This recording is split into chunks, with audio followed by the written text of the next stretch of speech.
Oh, here we are. The next Malling line service to Malling, stopping at all stations, departs from platform 6 in 10 minutes. Well, this is getting us back on track. This is truly getting us back on track, isn't it? That's right. Railway station. Wellington. Trains don't make as much noise as they used to. Did you notice that? I think They're they do. quite silent. It's actually the doors opening. So Yeah, you recognise and the the sound. release of steam. Whatever. Anyway, No steam. Yeah, you're showing your age there. Anyway, welcome. I'm Simon Ewing-Jarvie. And I'm Heather Roy. And you're back with VoterTorque. Wow, interesting developments, weren't they, recently? So we've done a podcast already on what coalitions might look like after the election, depending on the vote. But interesting developments in David Seymour saying that if the National Party doesn't take ACT's policy initiative seriously, he will consider offering confidence but not supply. Yeah. I mean, there's so many bad dad jokes relating to weddings and relationships out of that. So what are you thinking about weddings? Well, I'm thinking he's starting to act like the runaway bride. He just got him to the church but not to the altar. True. What does that make the National Party? Oh, Chris Luxon, what's he? Well, he's looking like the nervous virgin bride who hasn't done it before. Doesn't quite know what to expect. Doesn't quite know what to expect. So he's laughing nervously at things that are actually quite serious and being really serious about jokes. And so Winston Peters, who now is being talked about in the mix because Luxon won't rule him out. Yeah. You know, at weddings, everyone has that uncle, that one in the corner that you had to invite. The lecherous old guy. You're doing drinks too much and doing inappropriate comments, with the yeah.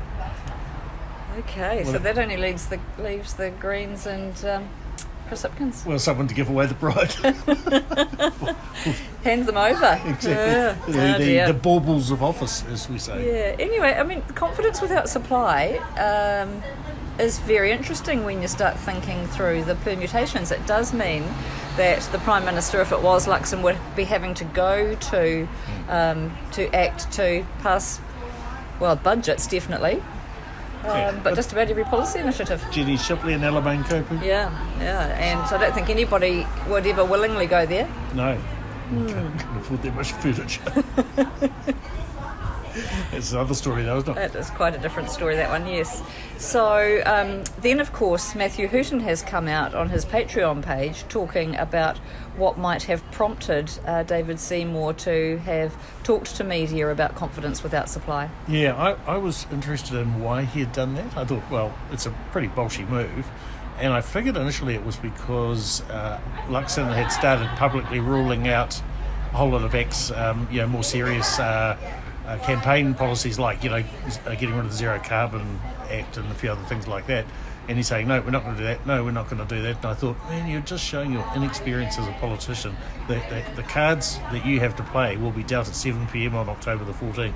Yes, that's right. Why are you doing this now? And I thought with the confidence no supply thing that Seymour was just firing a shot across his bows to smarten them up. Yeah, but it appears maybe there was more to it. He perhaps had wind of the fact that that National might be considering some sort of coalition either with Winston if the numbers are there, or more bizarrely the Green Party. Yeah. Well, you'd have to fall through a wormhole and be in a parallel universe for that to happen. Well, I think the Greens have ruled National out anyway, but that aside, the Greens stand for environmentalism, but actually primarily they're anti-capitalist. Yeah, I think they've got a very useful brand around the environment and around climate change, but they're fundamentally anti-capitalists. That's right. And so it wouldn't matter how much you spent on, say, climate change, you would never satisfy their need to redistribute wealth from the rich to the poor. That's right. And I think they truly believe that every ill of society is caused by capitalism. Yeah. Yes. So I think that's an ongoer, but if that's seriously what the National Party is considering, that really is quite bizarre. I mean, I've no doubt in my mind, and seen this reasonably close up, that the National Party they do believe that ACT is stealing their votes, and there are a lot of people expecting cabinet roles if they win the election, and they will not want to hand any of those over to the ACT party. So I think that what Matthew Hooton was saying certainly sounds plausible to me. Yeah. Well, in terms of the discussion, remember John Key tried to pull this off too, and And I think In 2017, Yeah, when he James- tried to discuss things with the Greens. Yeah, Yes. James Shaw, I think, got a public flogging from inside the party just for even having a serious face and even nodding about looking like he might even consider it. Yeah.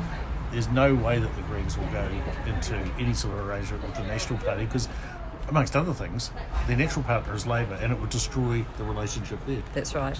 And as we've said, the Greens are an anti-capitalist party. If National really is considering bringing a green element to the table, they would be much better to find some sort of accommodation in Ireland for Rafe Manji and the top party and engage with a smart green party. Absolutely. The only scenario where the current Greens could be in game is if they, after the election, did an alliance and split into the radical anti-capitalists and the pro-environmentalists. Well, I suppose nothing's beyond the realms of possibility, but I'd be very surprised to see that. Yeah, and I think someone would have to be planning that now, Yes. and I don't think that's happening. No, don't see no evidence of it. So where does that leave the election campaign? We've still got about 2.5 weeks to go till advance voting starts, which is a lot of time in politics. And getting married, just get them to the church on time. Yes, no, they're looking a little unlikely, an unlikely couple at the moment. Yeah. We agree that there probably is a discussion. There's a bit of pre-wedding jitters going on between National and ACT. But they probably will get to the altar. Well, I think they'll have to. I would just imagine what the core National Party voter would think if Luxon announced a week after the election that the Greens were in some sort of coalition with them. There would be punishment for Africa. That's right. And look, if that's where people's minds are turning, I can see National Party people voting for ACT instead of National, just to ensure that doesn't happen. I think the National Party would implode. Yeah. And yes, and in much the same way that farmers last election said that they had voted Labor to keep the Greens out. Mm-hmm. Yeah. Fascinating times, isn't it? They are. A long way to go yet. Plenty more for us to talk about, I'm sure. Yep, it'd be a marriage guidance council in Wellington. Right, here come more trains, I think. Okay, well, that's it. Don't forget to send in your questions. You know the drill. Contacts page, VoterTorque, talkpoint.co.nz, TORQUE. All social media, you'll find us if you look up TalkPoint. I'm Simon Ewing-Jarvie. And I'm Heather Roy. We'll talk to you soon.